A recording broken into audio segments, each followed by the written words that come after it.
ઓમ શ્રી પરમાત્મને નમઃ। અધ્યાય 7મો જ્ઞાન વિજ્ઞાન યોગ।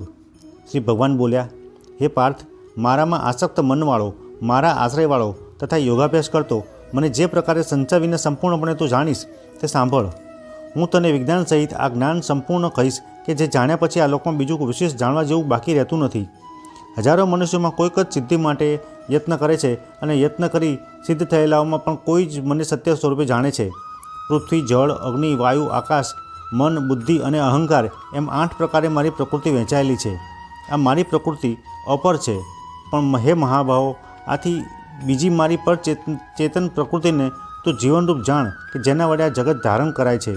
સર્વભૂતો મારી આ 2 પ્રકૃતિમાંથી ઉત્પન્ન થાય છે તથા સમગ્ર જગતને ઉત્પન્ન કરનાર તથા સંહાર કરનાર હું જ છું એમ તું જાણ। હે ધનંજય, મારાથી પર અધિક બીજું કંઈ નથી। દોરામાં જેમ મણકાઓ પરોવાય છે તેમ સર્વ મારામાં પરોવાયેલું છે।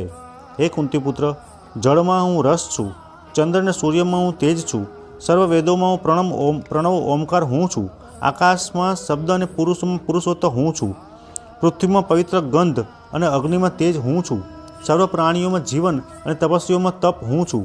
હે પાર્થ, સર્વભૂતોનું સનાતન બીજ તું મને જાણ। બુદ્ધિમાનોની બુદ્ધિ અને તેજસ્વીઓનું તેજ હું છું, બળવાનોનું કામ અને રાગ વિનાનું બળ હું છું। હે ભરત શ્રેષ્ઠ, પ્રાણીઓમાં ધર્માનુકૂળ કામ હું છું।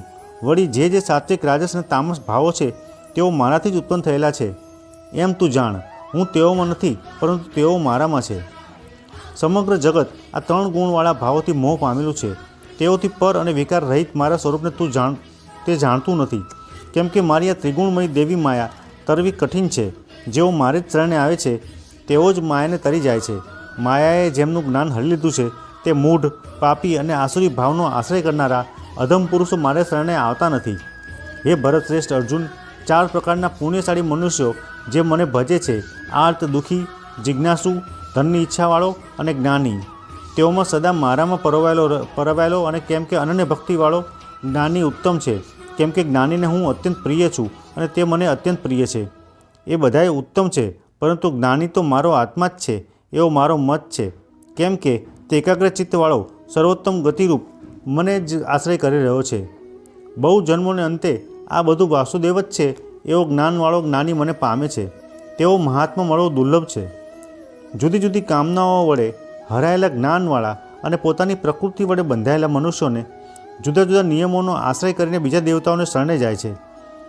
જે ભક્ત જે સ્વરૂપને શ્રદ્ધાથી પૂજવા ઈચ્છે છે તેની જ તે શ્રદ્ધાને હું અચળ કરું છું। તેવી શ્રદ્ધાથી યુક્ત થઈને તે દેવતાઓનું આરાધન કરે છે અને તે દેવતા દ્વારા મેં જ નિર્માણ કરેલી ઈચ્છિત ભોગો પામે છે। પરંતુ એ ટૂંકી બુદ્ધિવાળાઓનું તે ફળ નાશવંત હોય છે। દેવોને પૂજનારા દેવોને પામે છે અને મારા ભક્તો મને પામે છે। બુદ્ધિ વિનાના લોકો મને અવ્યક્તને મૂર્તિરૂપે થયેલો વ્યક્ત માને છે। તેઓ મારું અવિનાશી અને અતિ ઉત્તમ સ્વરૂપ જાણતા નથી। યોગ માયાથી ઢંકાયેલો હું બધાને પ્રગટ દેખાતો નથી, તેથી આ મૂઢ લોકો અજન્મ અને અવિનાશી એવા મને ઓળખતા નથી। હે અર્જુન, ભૂતકાળના, વર્તમાનકાળના તથા ભવિષ્યકાળના સર્વ પ્રાણીઓને હું જાણું છું, પરંતુ મને કોઈ જાણતું નથી। હે ભારત, રાગ અને દ્વેષથી ઉત્પન્ન થતા જોડકાના મોહથી બધા પ્રાણીઓ જગતના મોહમાં પડેલા છે, પરંતુ જે પુણ્યકર્મવાળા મનુષ્યનું પાપ નાશ પામ્યું હોય છે તેઓ રાગ દ્વેષાદી જોડકાના મોહથી છૂટી દ્રઢ વ્રતવાળા મને ભજે છે। જેઓ મારો આશ્રય કરી ઘટપણ તથા મરણથી છૂટવા પ્રયત્ન કરે છે તેઓ તે બ્રહ્મને, આધ્યાત્મને તથા સમગ્ર કર્મને સંપૂર્ણ જાણે છે। જેઓ મને અધિભૂત, અધિદેવ અને અધિયજ્ઞ સહિત જાણે છે તે મારામાં જોડાયેલા ચિત્તવાળા પુરુષો મરણકાળે પણ મને જાણે છે, મારામાં લીન બને છે। જ્ઞાન વિજ્ઞાન યોગ નામનો 7મો અધ્યાય સંપૂર્ણ।